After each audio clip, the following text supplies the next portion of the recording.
Está con nosotros el señor Rodrigo Pacheco. Señor Pacheco. Mi querido Paco, con mucho gusto de saludarte y un mundo muy convulso. Sobre todo el asunto de Corea del Sur sí que ha resultado sorprendente. Pues es una economía un poco más grande que la de México, a pesar de que en número de habitantes es un poco más pequeña, pero una economía, a mí siempre la comparo mucho con nuestro país porque en 1980 el PIB per cápita de Corea del Sur era poco menos que el de México. Obviamente el Producto Interno Bruto de Corea del Sur per cápita se disparó. Prácticamente hoy es poco más del doble que el Producto Interno Bruto per cápita mexicano y por lo tanto, siendo poco más de 60 millones de habitantes los sudcoreanos, pues ya es más grande que México por uno. O sea, si México el año pasado cerramos como la 12ª economía, pues Corea del Sur es la 11ª. Ahora con la depresión del peso, pues estamos en la 13ª, Corea del Sur la 12ª. Y una economía de ese tamañote con un país tan sofisticado, pues que ahora está en una situación, pues no sé si de golpe de Estado, pero sí ley marcial y peleándose con el Parlamento, en una posición geopolítica que no es menor. Sobre todo tú y yo estuvimos ahí juntos.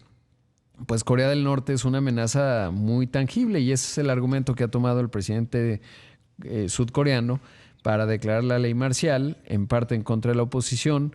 Es complejo el entorno político, pero no deja de ser un país que está en una posición muy significativa, que además Estados Unidos tiene bases militares, sobre todo por la guerra de las Coreas en la década del 50, en donde pues la mitad quedó para China y básicamente se llama Corea del Norte, y ahí está Kim Jong-un, que tiene misiles nucleares. Y por otro lado, pues Corea del Sur, que está soportada por los Estados Unidos y que tiene empresas muy emblemáticas como Samsung, como Kia, etcétera. Y ahora, bueno, pues está en esta situación realmente muy complicada e inusitada porque nadie lo veía en el mapa, ¿no? La verdad es que nadie se lo podía llegar a imaginar.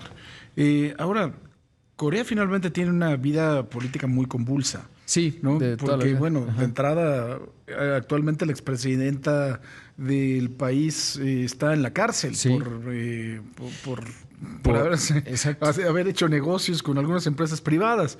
Me llama mucho la atención porque además de todo esto es un asunto de que le puede dar profunda debilidad frente a un vecino, pues que ya lo hemos visto nosotros, que por lo menos en 7 ocasiones contadas en túneles ha tratado de invadir la capital de Corea del Sur, Seúl.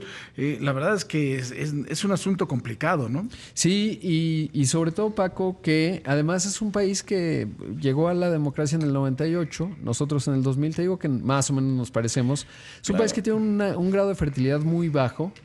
Si no me falla la memoria, 0.6 hijos por cada mujer. Para que tú puedas sustituir la población que se muere cada año, necesitas tener 2.2 hijos por cada mujer. México también está bajo, pero no tanto. Entonces es un país muy interesante porque además ha hecho una política industrial, que es lo que ha impulsado a la nación. E interesante también porque en un momento de debilidad de Estados Unidos, porque estamos en la transición, Donald Trump no es el presidente, obviamente Joe Biden pues está en cierta debilidad. Y sobre todo que además al lado, hace un rato que hablabas de este jugador internacional que pone en jaque de repente a Corea del Sur, pensaba más en China, porque obviamente Corea del Norte pues es, está bajo el paraguas chino.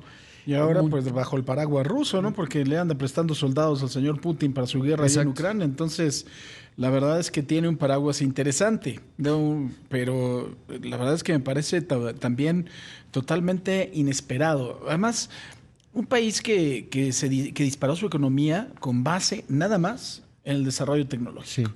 con base en la innovación. O sea, porque no tienen nada más. Sí, o sea, no hay nada más. Sí. Es el famoso milagro del río Han, ¿no? Del río Amarillo.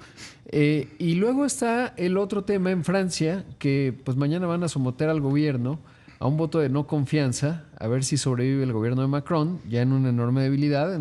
También, en ese caso, pues Marine Le Pen, que es la extrema derecha, está avanzando.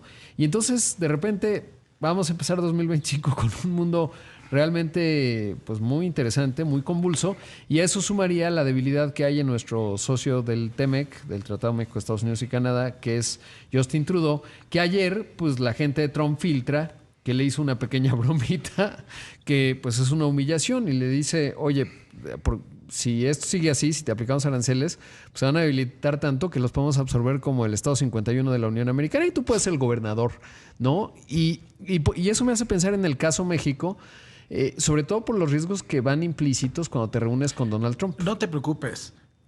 A nosotros no nos quieren como el Estado 53. No, sí. Te lo puedo yo asegurar, ¿eh? Sí, o sea, sí. para ellos seríamos verdaderamente un dolor de cabeza. No, totalmente. O sea, Puerto Rico sería una gloria junto a México. Sí, o sea, no, somos un país grandote, complejo, de mucho potencial. Muy complejo. Sí. O sea, no, es impensable. Pero lo pienso más en estas cosas que puede llegar a decir Trump, que te dejan en una posición muy difícil, como le está pasando a Justin Trudeau, al primer ministro canadiense, y que además, bueno, pues los reflejos... te voy a decir una cosa, es que menores. ser cuate de ese señor es complicado. No, es peligroso, sí. Es como ser cuate del buleador de la clase. Sí, o sea, es muy complejo. te puede dar golpes a ti también. O sea, no, y no creo que ni Trudeau, porque yo creo que Donald Trump entiende muy bien la debilidad política de Justin Trudeau.